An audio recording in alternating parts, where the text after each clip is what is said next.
The 2025 Monaco Grand Prix is over.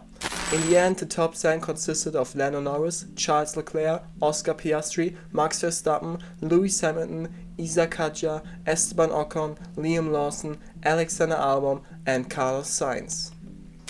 As usual for Monaco, the race was rather unexciting, although it has to be said that there was at least some action at the beginning with the accident involving Bortoleto and the later accident with Gasly.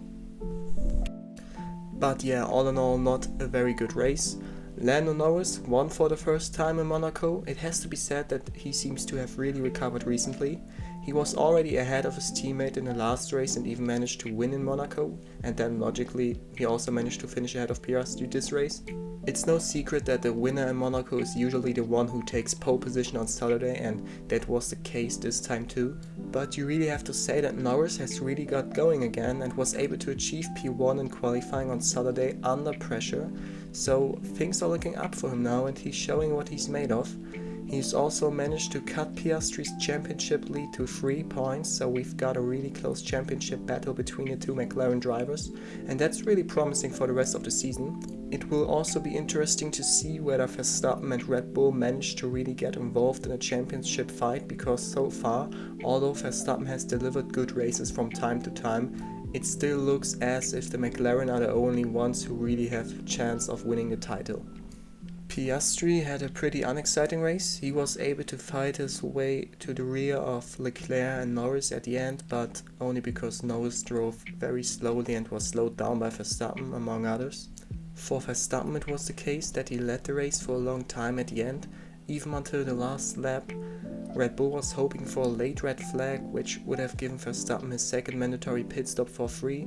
Then it would have been possible to take first place, but to cut a long story short, the red flag didn't come, and in the end Verstappen is now in P4, which I think is a result Verstappen can live with, because the Ferrari and the McLaren simply work better on the track than the Red Bull, and I think P4 is satisfactory for him, even if he wants more of course, but realistically P4 was the best that would have been possible for him. It was a different story for Leclerc. He could perhaps have achieved more. He almost took pole in qualifying and was also first in all 3 practice sessions, so it really was a very convincing weekend for Ferrari. I don't think anyone would have expected it to go so well in Monaco because of the slow corners, but you really have to say that they had a car capable of winning this weekend, and if Leclerc had made it onto pole on Saturday, he would certainly have been a winner in the race. He hinted at that a bit in the interview after the race too. One team that has to be emphasized once again is the Racing Bull team. Isa Katja once again put in an incredible qualifying and started from P5 and finished the race in P6. So only Hamilton was able to overtake him, who by the way also had a relatively stable race starting from P7 and was able to get everything out of it after his 3-place penalty from qualifying. But now come back to Hadjar. He's really convincing this season and always manages to get into the top 10, and of course the Racing Bull is a good car this year, no question. But we can also see from Lawson, for example, that it's not a matter of course to perform so well in the car. And even when Tsunoda was still in the Racing Bull, Hadjar was always close to Tsunoda, and I think that's really remarkable, and from all the rookies he is the most convincing one. So of course Antonelli has had some great moments this year, but he's still a bit inconsistent. Also Behrman did have some good races and good qualifyings, but you really have to say Hadjar really seems to be consistently at a very good level, and that's really amazing and surprising.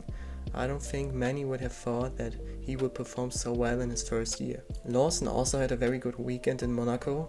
He qualified in 9th place, so he made it into Q3. Of course with the help of the 2 Mercedes that made mistakes in qualifying, but it was still a good performance from him. And in the race he was 8th in the end. He was able to benefit from the fact that Alonso had retired, so Lawson didn't make a mistake and had a good qualifying, so the Racing Bull scored 12 points on his race weekend. Ocon also had a very good race. He finished on P7. That shows us once again that the Haas has real potential at some tracks this year. And Ocon also had another very good race, this has to be said. It's really unbelievable what good races he had this year. but the one who had problems was his teammate, not necessarily through his own fault, but rather the fault of the team.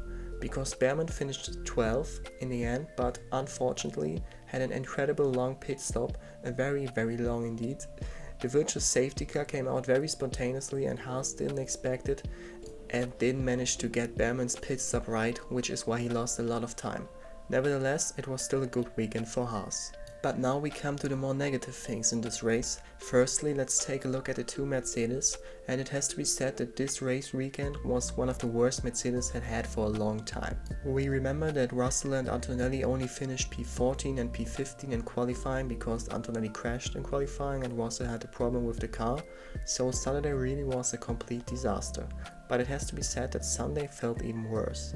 They decided not to bring in Antonelli and Russell, even though they had two mandatory pit stops. They were probably hoping for a safety car or something else, but in my opinion they should have made one stop anyway, because that was a real disaster. They were held up the whole time and in the end it didn't help to stay out the whole time. Antonelli finished the race on P18, so he was the last of the drivers who didn't crash out or had a technical defect, and Russell only managed P11, so no points for Mercedes, so the strategy really wasn't perfect for Mercedes, but qualifying was of course the main reason for the failure. And yes, they simply wanted to try something risky with the strategy in order to have any chance at all, but it just didn't work out. Antonelli also had a somewhat difficult moment on lap 1. He and Bortoleto had a small fight through the Louv's corner, where Bortoleto was able to overtake Antonelli, and then Bortoleto didn't close the door and Antonelli went straight into it in the next corner, and then Bortoleto actually drove into the wall. He then complained that Kimi didn't give him any space, and yes, that's true, but in my opinion Bortoleto simply had to back off and slow down so that he could take the corner, because it was just his own stupidity that he left the door open, and so it's clear that Antonelli took the chance. But in my opinion it was a racing incident, and in the end Bortoleto was even able to continue and he finished on P14. Gasly and Tsunoda also had a little heated moment. Tsunoda had defended the inside line coming out of the tunnel and therefore had to brake a little earlier, which caused Gasly to crash into the back of Tsunoda and completely damage the front left of his car. Tsunoda also had problems because of this, and in the end it cost them both the race. I personally put the blame squarely on Gasly. To me it really looked like Tsunoda was simply defending the line and then Gasly had to wreck on with Yuki having to brake earlier, because otherwise you can't get around the corner. That's why in my opinion Gasly was clearly at fault. Even if it's always easy to say, it was said that the incident will be reviewed after the end of the race, so we will see who gets a penalty in the end. It doesn't matter really, because Tsunoda finished the race very far back and Gasly retired anyway, so for Tsunoda it was unfortunately also another gifted weekend, and Alpine wasn't really convincing this weekend either, because while Gasly finished last because of this accident, Colapinto only made it to P13. I actually thought Alpine would be good in Monaco because the car itself didn't really seem bad. I thought the engine was really the problem, and that's why Monaco actually seemed like a good track for the Alpine, because the engine is supposed to be really bad compared to the Ferrari engine and the Mercedes engine, and also compared to the Red Bull powertrain. But in the end Alpine didn't do as well as expected in Monaco, and it was certainly a disappointment for them. But yeah, that's it for my review of the 2025 Monaco Grand Prix. Those are the biggest things that happened. Williams also had a double points finish in P9 and P10, but it wasn't really worth mentioning. I think there will be a battle this season between Williams and Racing Bulls to see who can score more points, and Racing Bulls have definitely taken a good step forward this weekend. It was relatively interesting for a Monaco race, but of course it wasn't necessarily a good race. It's just Monaco, and Monaco is simply a circuit that doesn't really deliver any exciting races unless there's rain and chaos. Now it's straight on to Spain. I'm also very curious to see how that will turn out. I hope you enjoyed the video. If you have any suggestions for topics, then please write them in the comments and leave a like and a subscription, and we'll see you at the next video.